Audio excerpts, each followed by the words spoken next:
Killed a man. Just hopping from bar to bar, and I lost control. I consulted some high-powered attorneys.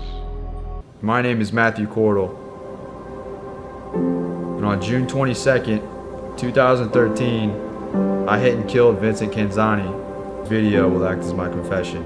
Hey guys, Vexxed here. I found this topic pretty interesting, so I decided to research it and put together a video, so do enjoy. Just be aware some of these guys are in prison for some pretty messed up reasons. Let's start with Matthew Cordell. Matthew Cordell is currently serving a 6.5-year sentence in prison. This guy's story is kinda messed up, but the story of how he ended up in prison is pretty interesting. To put things frankly, a video he uploaded is the sole reason he was arrested and put in prison. The video he uploaded was a confession where he talked about how he killed someone. The night was June 22nd, and 22-year-old Matthew Cordell had been out partying and getting drunk. When the end of the night came, he got in his car drunk and began to drive home. On his way home, Matthew crashed into another vehicle and killed the occupant of the other car. Matthew survived the crash and fled the scene of the accident. Basically, Matthew was involved in a fatal hit and run. The next morning, Matthew Cordell wakes up having completely blacked out and having no memory of the car accident whatsoever. However, he learned that he'd killed someone with his car because of news reports of a hit and run on his route home, as well as the fact Matthew was injured from the crash and his car was badly damaged.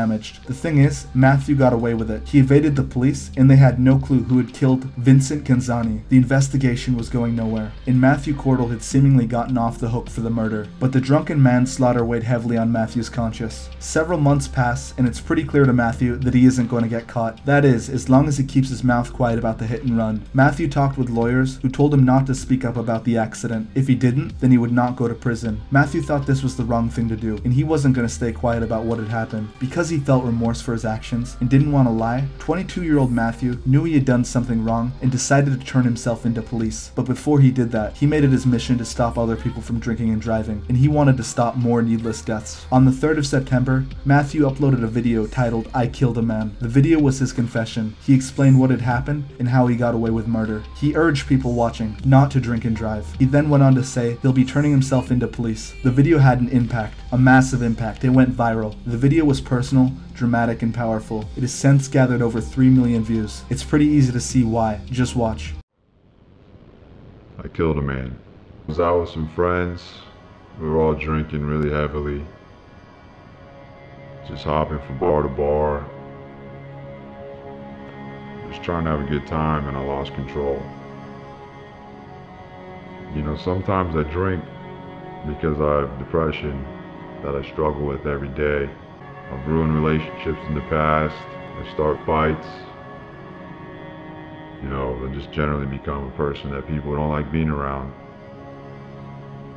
On that particular night, I made a mistake and got in my truck, completely blacked out, and decided to try to drive home.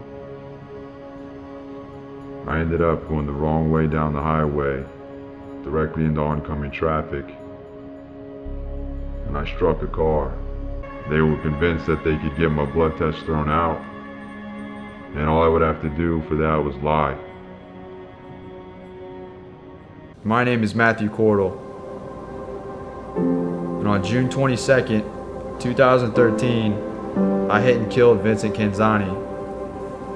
This video will act as my confession. When I get charged, I will plead guilty and take full responsibility for everything I've done to Vincent and his family. If I took a different route, maybe I would get a reduced sentence and maybe I would get off. But I won't dishonor Vincent's memory by lying about what happened. By releasing this video, I know exactly what it means. I'm handing the prosecution everything they need to put me away for a very long time. But I'm willing to take that sentence. I'm begging you, please don't drink and drive. Matthew turned himself in and appeared before a judge. The maximum sentence he faced was 8 years. The judge sentenced him to 6.5 years. The family of Canzani argued to the judge that Matthew should get the maximum sentence and not get reduced punishment because he turned himself in. This is definitely going to be a controversial stance, but I don't think Matthew deserves as much time in prison as he received. Let's look at the facts. Matthew had no memories of the night. Matthew had completely gotten away with the car accident. Matthew's lawyers told him to keep quiet and not to turn himself in. But Matthew's conscience weighed heavy on him. Matthew made a video which had a massive impact and may have potentially saved a few lives. Matthew fully confessed to his actions that he had completely gotten away with. Matthew then proceeded to turn himself into police, and he would have gotten away with it if he hadn't done that. The truth is, considering Matthew's circumstances, he did the most moral thing possible. He made a massive impact. He came clean about what he did, yet the judge still gave him close to a maximum sentence. I don't think it's fair or just that the judge completely disregarded Matthew's positive impact, circumstances, or the fact that he turned himself in. Matthew had the chance to completely get away with the crime. He had the chance to get absolutely no time in prison, yet he got close to the maximum sentence. That's messed up. In my opinion, the legal system should be looking to give just sentences and not arbitrary ones for the sake of retribution. I know he did wrong. Matthew too knows he did wrong, but he did everything in his power to correct his mistake. You don't have to agree with me about my opinion on Matthew's trial. In fact, I welcome disagreement. Disagreement and argument is essential to form a logical stance on any situation. It certainly is a complicated issue, and there are many ways to look at it. Feel free to let me know what you think about Matthew's actions, as I do read all the comments. Personally, I decided to show you guys Matthew's message, so it might have an impact on you and your future actions. I feel I should use whatever small amount of influence YouTube has given me for good. I do hope that Matthew's video resonates with those of you who do drink and drive. Snel, jullie hebben... Jongens, ik weet niet of jullie mij kunnen horen, maar dit is het meest bizarre wat ik ooit in mijn leven heb gedaan, man. Maar ik heb het echt laag, man. Holy shit. Holy shit, weg.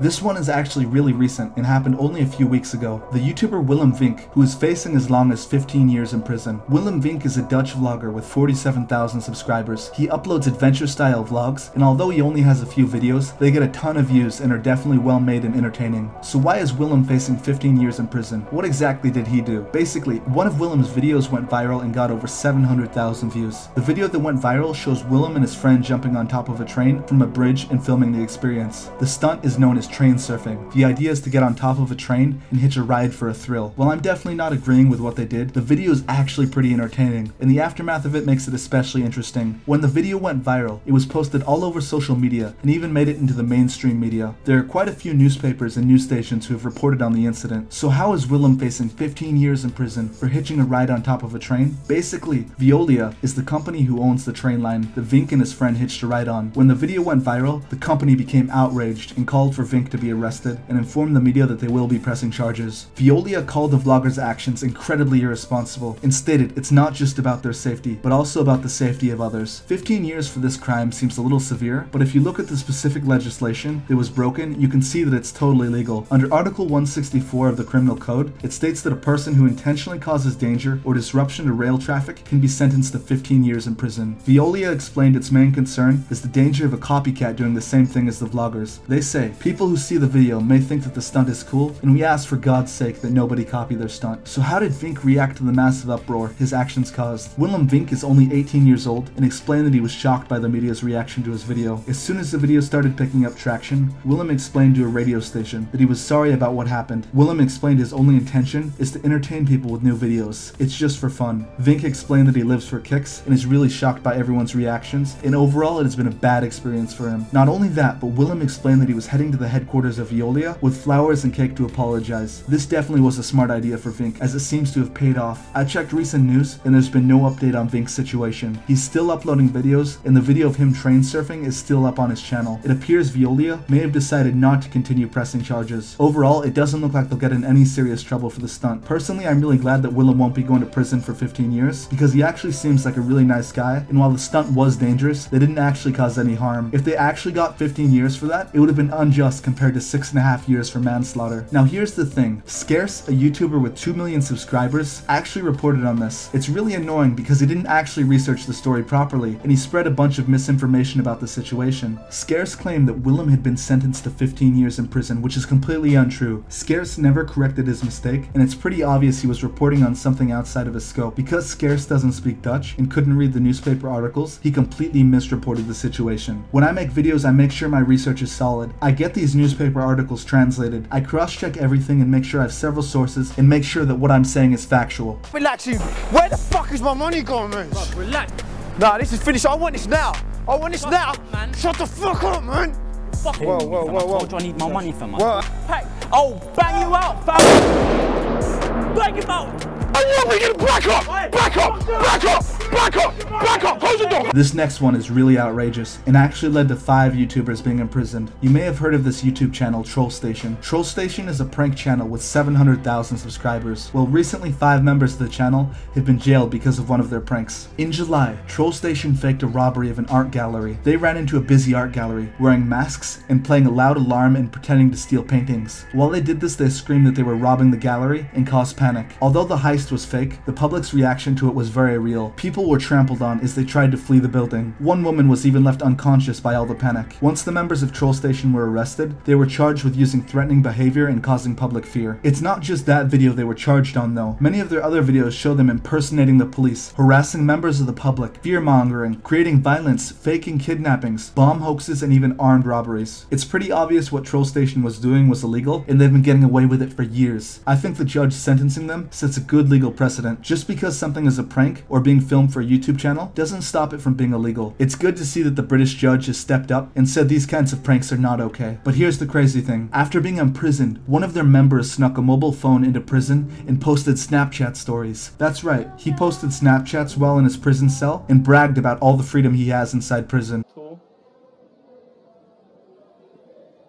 Living lavish.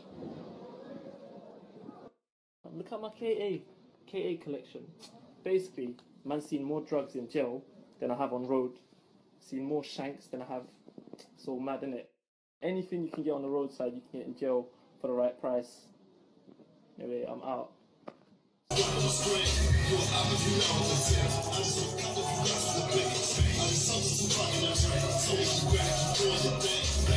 It's pretty obvious that many of these guys show no remorse for what they've done and are even making a joke by posting Snapchats from inside the prison. Not only that, but the videos that got them sent to prison, like the art gallery heist, are still available to watch on their channel. These guys could care less about the consequences of their actions or the fact that they're in prison. The really infuriating thing is that a lot of their members are in their late 20s and they used a 15-year-old kid to film, and that 15-year-old kid got sent to juvenile hall too. The fact that they're getting underage kids involved in illegal pranks is absolutely horrendous. Listen, I know people are accusing prank channels of faking pranks or hiring actors for social experiments, but take a look at Troll Station. They're doing real pranks, they're doing real bomb scares, they're creating real fear, yet they aren't getting criticized fairly. Let's use FouseyTube as an example of someone faking pranks and getting hate for hiring actors. Why is FouseyTube getting criticized for faking pranks when Troll Station are doing real pranks and causing real harm? Wouldn't it make sense for this hate to be directed at Troll Station? Now let's talk about a prank FouseyTube recently faked. FouseyTube collaborated with a YouTuber RiceGum for a fake fight prank. I did it, bro.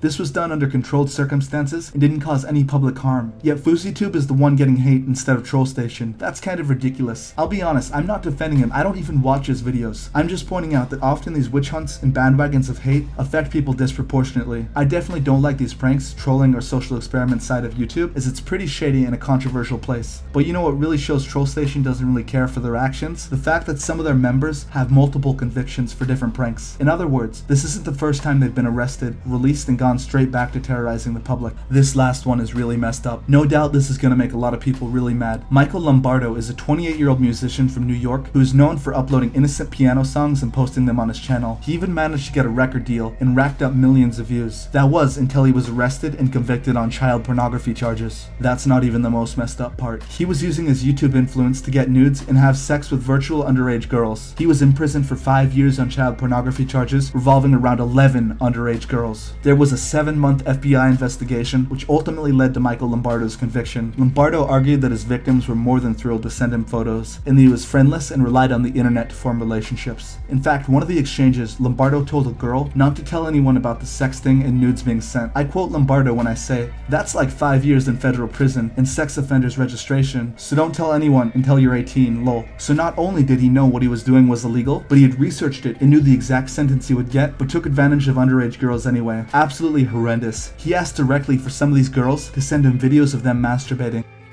The youngest victim was 14 years old when she started being used by Lombardo. What's terrifying is he was only charged for the girls who came forward and the ones he had been caught talking to. No doubt there are more underage girls he was talking to that weren't too eager to come forward.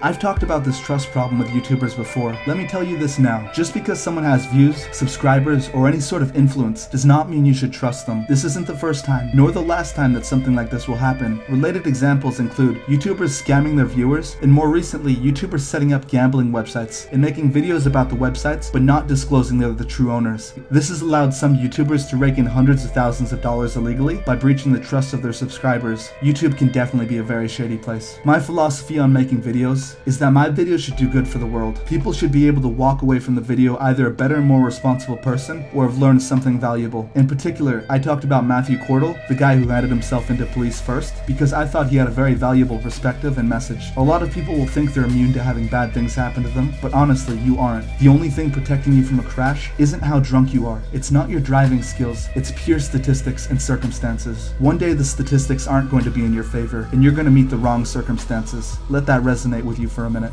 I really hope that my work is having a positive impact. I'm trying to do this with all my videos, so I'd encourage you to check those out. Thank you guys so much for almost 150,000 subscribers. I swear, every time I check that number, it's just so much bigger, and admittedly, that's really mind-blowing. I'm still answering each and every message you guys send me over YouTube, as I've always promised. I really like reading your guys' direct messages and suggestions, so do keep sending them, and I'll keep replying. I don't care if my subscriber count's 1K, 100K, or 1 million. I always want there to be a direct line of contact between me and you. Now, one thing you can do is take a few seconds and think about whether you think this channel is worth subscribing to. If you decide it's not, that's fine, but let me know what it will take to earn your subscription, what I can do differently, how I can improve.